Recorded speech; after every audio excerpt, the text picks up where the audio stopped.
Today we take a deep dive into our water system.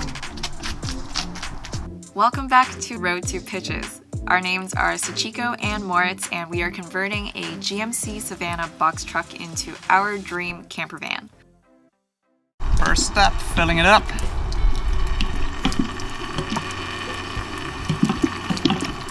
Would be a lot easier with a hose. Yes. Yes, good enough.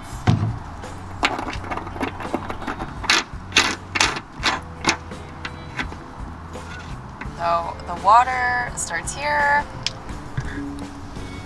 goes through that long hose into our water tank, which is 90 liters, or like, I don't know, 20 ducktails. So we decided to put the water tank under the truck because there's just way more space than if we had put it in the box. The downside obviously is it's not proof for frost or for winter, but our hopes are still to go out somewhere south during winter and don't have to deal with like long periods of freezing weather. Initially I had the idea of using some long PVC pipes and put them all along the frame and hook them up in series so you'd create a water tank as well, but actually looking in the price, it's not worth it.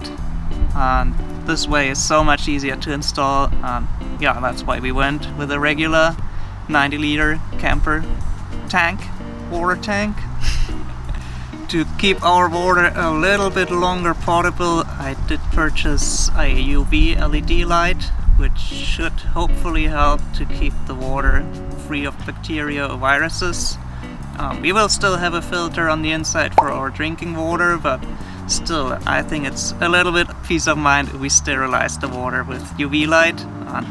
We'll see. I don't really have test equipment to see how effective it is, but in my imagination, if it runs like 5 hours a day, it should be fairly good. the water comes up from below the truck and then through the water flow sensor that we've installed to measure how much water we're using. Next, it goes through this filter, and from there it heads over into our pump, which is an Everflow EF1000. Moritz built us the most amazing home automation tablet, and he recently built this little marble that tracks how much water is in the tank, and there are 4 sine curves on here, and I had to sit through how amazing this is. So thank you. But let me show you how awesome this is. We can turn on our water heater, our water pump, and there's a thermometer that measures the temperature of the water inside the heater, and a little graph, and I love graphs. So first we're gonna turn on the water pump. Not a fan of that noise. But while we do the rest of the video, we're gonna wait for the water heater to heat. Oh, the shower is up.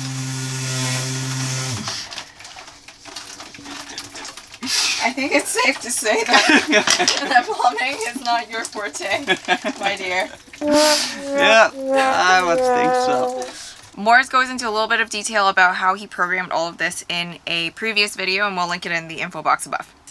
I don't know if any of you guys recall the amount of headache we went through replacing the little heating element inside the hot water tank. So the hot water is going to be heated by our solar. It's not propane or any of that. We wanted to maximize the use of our solar and figured that hooking up a hot water tank and heating it with a 24 volt heating element was the way to go. In one of our earlier videos, you saw smoke escaping from the water heater. That was a little bit under a dimension transistor, a MOSFET, which I've meanwhile replaced with a solid state relay. It's a little bit more expensive, but with 20 bucks it's still fairly good. And that one controls the heating element. You have a little indicator LED which shows when the heating is on, and otherwise it'll work just like a regular heater. It heats up till it hits about 50 degrees. Then the heating element turns off until it's back down to, I don't know, 40 degrees, and then it turns back on.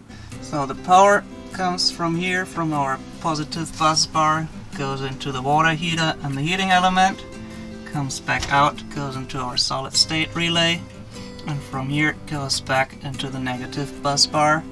And on the other side of the solid state relay we have our control wires, and in this little box there's a wireless connector, so we can control it via our home automation.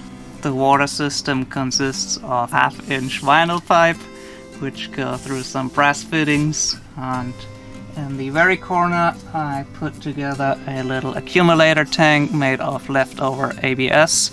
So that basically has an air bubble in the top, so the pump doesn't have to run all the time. We just pressurize it and then turn it off and lift off the pressure that's in this air bubble. Moment of truth. Ooh, oh, the water is nice and warm. So we decided to go with this style of a faucet. It's technically a pot filler. Pot fillers sit closer to your stove, and you can fill up big giant stock pots with water so that you're not lugging it between the sink and the stove. I found this on Amazon, and it's super cool because the head of the faucet actually rotates, so you get a little bit more flexibility there. And the middle of the faucet here, there's a bit of a spout, and what that spout is for fresh water. So we're planning on connecting this to fresh water, and it's being controlled by this lever. And otherwise, works like a regular faucet. Got some hot water, got some cold water, good to go. So we've got two components to our shower. One is a water temperature regulator and a valve to control the flow of our shower. This regulator has a safety button so you can make the water hotter, but otherwise it sits at 38 degrees Celsius so that we don't waste any water. You know, when you turn on the shower and you're waiting for the water to get warm, to get to the right temperature, it's always going to be at a balmy 38 degrees Celsius, which is actually not that hot, thinking about it. Anyhow, this valve, I'm not going to show you how it works because I'm going to get drenched. This little invention is a la Moritz because we needed a way to install the regulator. The wall itself did not provide us with enough space, but it was a tray from Amazon that was like $8, and we cut a hole in the shower and just Sikaflex it and went, and all of our pieces are sitting on top of that now. On the outside part we have some basic ABS 1.5-inch piping that all gets collected from the sink and from our two shower outlets. Each have a P-trap, and it goes into a bucket for now. We'll see if we maybe add a mount for a canister when we're like in a city, but otherwise if we're like camping wild, it's really only water, nothing that we can't dump. Usually we would shower somewhere like along the road anyways and not in the truck. Also we do use the biodegradable soap, so don't have a big issue with dumping the water. So Moritz does not have a single inch of body fat on him, which means he's going to freeze to death if he does a shower test. Which means I have to step up to the plate. And let's go. Alright. Is the water going to be cold or hot? In the beginning it's going to be cold. This is for you guys because we love you so much. And we are very grateful for all of your support, and so I'm just gonna turn it on and hope for the best. All right. Oh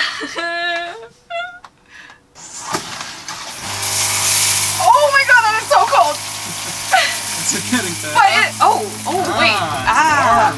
It's also sprinkling on the top. Oh yeah, it is. But that's quite warm. And there we go. Maybe out of water. Let me turn that off. I'm gonna get a towel. I'll be right back. Thank you for building us such a nice shower. I like it, yeah. It looks good. I think I'll enjoy it when it's warm. Thank you guys so much for coming along with us on this video and checking out our water system. I am so incredibly happy that we have hot water in the truck. It'll just be such a joy to shower with warm water whenever, wherever we want, so long as we don't run out of water. But thank you also so much for all your comments. We really go through each and every one of them and read them and have fun reading them and see you enjoy like our journey. So thanks for that. And if you like this video, make sure you give it a thumbs up. Make sure you subscribe to our channel because you don't want to miss any of these awesome videos. yeah, they're awesome, and it's the best way that you can support support us on our journey, and we are so happy to have you guys along, and we love each and every, oh my God, we love each and every single one of you. So thank you, and thank you. We'll see you On the next road to one. pitches. On the road to pitches. Bye. Oh look, friends! Hello. We're about to do our water test. Do you want to take a look at, I don't know, the leaks? Absolutely. Yes. Okay. We are experts in this department. All right. I'm ready. Oh, it's coming. It's leaking. It's leaking. It's leaking. Aww. Think of all those hose clamps you were going to throw away. Yes, exactly.